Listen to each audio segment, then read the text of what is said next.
Bom dia, boa tarde e boa noite, caros ouvintes. Tudo bem com vocês? Vou continuar a leitura do capítulo Sem Contar os Crioulos, tá bom? Com relação a isso, vale a pena dar uma olhada no muito discutido livro do Sr. Strait, chamado Union Now. O Sr. Strait, assim como os partisãos do Bloco da Paz, quer que as democracias se unam contra as ditaduras. Mas seu livro se destaca por duas outras razões. Para começar, ele vai mais além do que a maioria dos outros e oferece um plano que, mesmo não sendo espantoso, é construtivo. Segundo, a despeito de uma típica ingenuidade bem americana do século XIX, ele tem uma atitude mental bastante decente. Abomina genuinamente a ideia de uma guerra e não mergulha na hipocrisia de fingir que todos os países podem ser trazidos para a órbita britânica ou forçado a entrar nela, se tornaria de imediato uma democracia. Seu livro, portanto, apresenta uma espécie de caso-teste. Nele, você enxerga a teoria das ovelhas e bodes em seu ápice. Se não puder aceitá-la dessa forma, você certamente jamais a aceitará na forma apresentada pelo Clube do Livro da Esquerda. Em resumo, o que o Sr. Strait sugere é que as nações democráticas, a começar pelas 15 que ele nomeia, deveriam formar voluntariamente uma união, não uma liga ou uma aliança, mas uma união semelhante aos Estados Unidos, com um governo comum, uma moeda comum e um mercado interno completamente livre. Abrindo parênteses, será que não está falando da União Europeia? Fecha parênteses.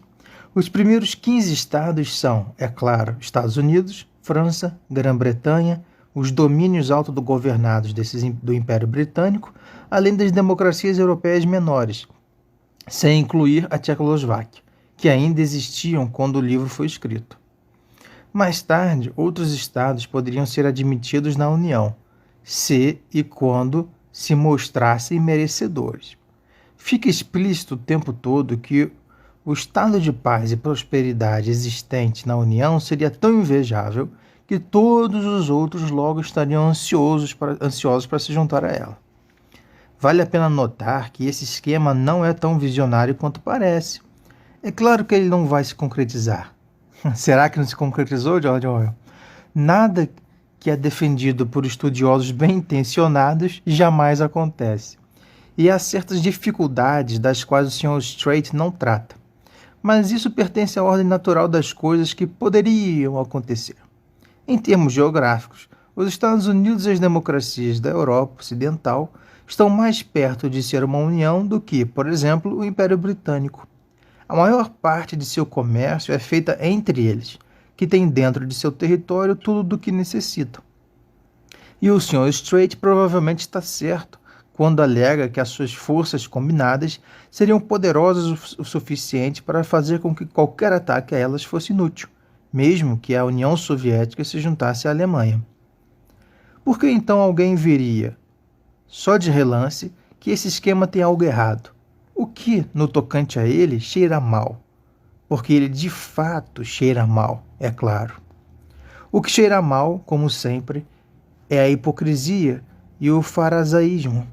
O próprio Sr. Strait não é um hipócrita, mas sua visão é limitada.